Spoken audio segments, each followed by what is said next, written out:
people. Happy New Year's. Let's watch some wholesome stuff. Maybe. Maybe wholesome. The video says wholesome. Wholesome. Wholesome. Wholesome. Let's go. Okay, I pull up, hop out after Real quick. Okay, good. after party. You and all your friends say they love to get naughty. Hi.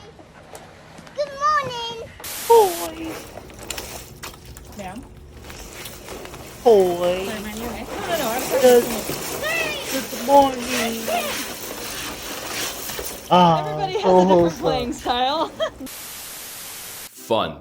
F is for friends who do stuff together. U is for U is you for and you me. and me. N is for anywhere at any time at all. And I Down appreciate how here that in song the spells out great fire and not fun, and East. we all just collectively accepted that. But fun isn't just a human construct that man or a talking sponge invented. Yeah. Nah, plenty of animals have ways of having a good time. Take wolves for example. Wolves are social animals, so it makes sense that they'd use play to strengthen bonds in the pack. Wolves in the wild will do things like play tug of war, or try to get others to chase them. And it's not just the pups doing it, the adults get in on it too. They even have a specific way of inviting others to play. A play bow is like the wolf version of a friend request, and it's a signal that they want others to get in on the games. And if you don't believe me, play bow in front of your dog and watch how fast you get his undivided attention. Because dogs are all about play. It's why stronger dogs will actively hold back and restrain themselves just to keep their playmate engaged in the games going. It's called self-handicapping, and you'll often see it with male puppies letting physically weaker female puppies win. They know what they're doing.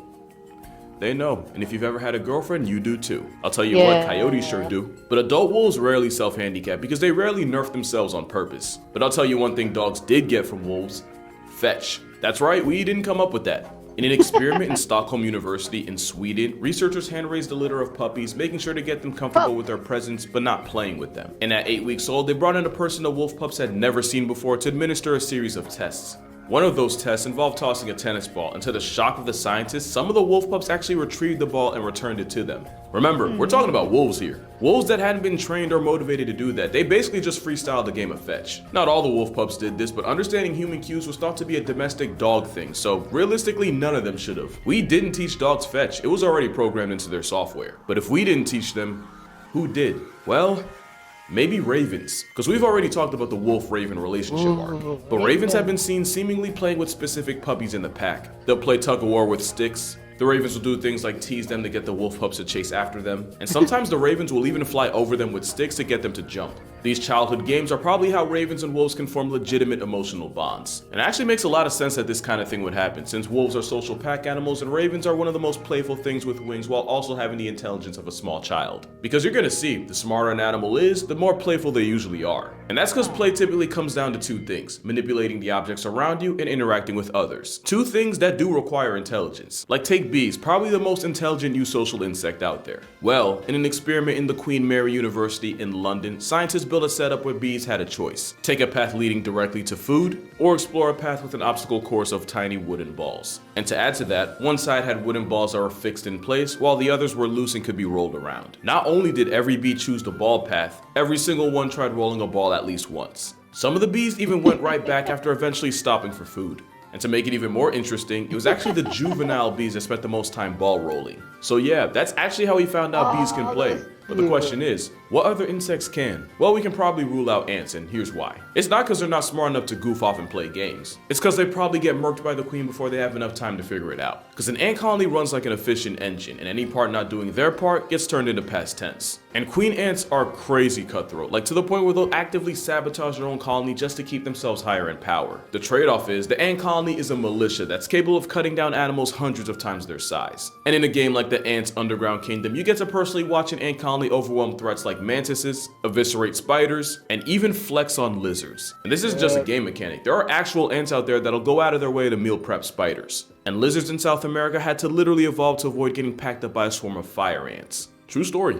And in the Ants Underground Kingdom, you get to add to your insect infantry by hatching and raising them, including a class of special ants with special abilities. But it's not all war all the time, and you also get to explore and design ant nests for your ant colony to live in. And you know, it's graphics like that that won this game the best game changer of 2021 by Google Play. Also, the Ants Underground Kingdom will be releasing a new version December 16th, along with epic new heroes I can't tell you more about because I don't even know who they are yet, but I can tell you about the special redeem code they have for you all. If you use the redeem code TheAntsXmas, you'll get 50 eggs which you can use to get purple special ants and other cool ant swag. So to play the world's first ant strategy mobile game, make sure to download the Ants Underground Kingdom using the link in the description. Yo, But just why because is you this can play video one so game wholesome? about ants doesn't mean ants are the ones to play games. But corvids like crows and ravens definitely are, and it goes way beyond weaponizing wolves. Because as cute as this may be, and it really is, you could argue that keeping wolves close is in their best interest. But then there's this, a raven using a plastic lid as a sled to slide down snowy hills. And then you have this raven sliding down the roof of a public library.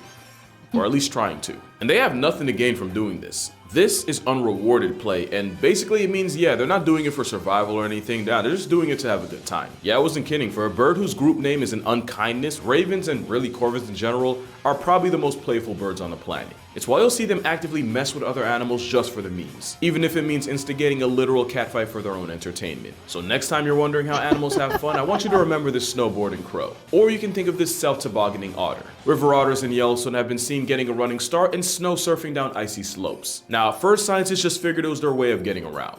That theory fell apart when they watched the river otters run back up the slope like kids at a water park, only to slide back down. And that goes back to unrewarded play because the otters don't gain anything but a good time. And FOMO for otters is a real thing because you're more likely to see them they sliding must as a be so group than cold. just solo. Fucking hell. And like ravens, you can almost see how intelligence and playfulness almost goes hand in hand. Especially since otters are considered to be the most intelligent of all mustelids, being part of the special class of animals that are able to use tools. To the point where river otters will seem to juggle rocks when they get excited. No, like seriously, we had no idea why they were doing this until researchers at a zoo noticed they started juggling rocks more when it got closer to their feeding time. We still don't know exactly what it is about food that makes otters start juggling rocks, but sometimes you need to just take a moment to stop asking why just to enjoy what's in front of you. Like, why do crocodiles like the color pink? Because according to anecdotal observations, crocodilians seem to have a pink preference, favoring tossing around small objects that look like the result of a red-white affair. It's why the prehistoric predator that's been terrorizing the planet for hundreds of millions of years can be seen picking pink flowers with its jaws. Crocs apparently have other ways of having fun. They'll take turns going down natural water slides and swim right back up and do it again. They'll give each other piggyback rides, just cuz. And there's even a story where animal behavior expert Vladimir Dene claimed to witness an alligator seemingly play with a group of river otters in Big Cypress in Florida because Florida. You know, I'm not even kidding. He has a whole paper on play behavior in crocodilians, and he talks about watching river otters regularly visit one specific gator and mess with him by getting close to him, nipping at his tail, and even splashing water on his head. Most gators would respond to this by just submerging, but this one gator played along by lunging at the otters. I know what you're probably thinking, and to that, I give you this. At one point, one of the otters slipped down the bank and was immediately grabbed by the gator. But instead of making an example out of it, the prehistoric Merc machine just released it perfectly unharmed. It was like a game that both of them were in on. And unlike wolves and ravens, gators and otters have legitimate beef in some parts. But like I said, sometimes you need to forget about the why and just enjoy the what. And what happened was, these games went on for a couple days until the marsh eventually dried up and the alligators and otters both moved on. That's not the only example of crocodilians at play, that just happens to be the best one I got. Another time was when a gator found a football in his swamp, and instead of easily popping it, it seemed to toy with it by grabbing it with his jaws and tossing it around. You know, I could 100% use this to make a Florida Gators joke, but at this point I think it would be low-hanging fruit. But crocodiles and alligators being playful goes right in line with the intelligence point I made earlier. Despite having a brain in the weight class of a walnut, crocodilians are much more intelligent than they get credit for. Unlike dolphins, who get all of the credit for it.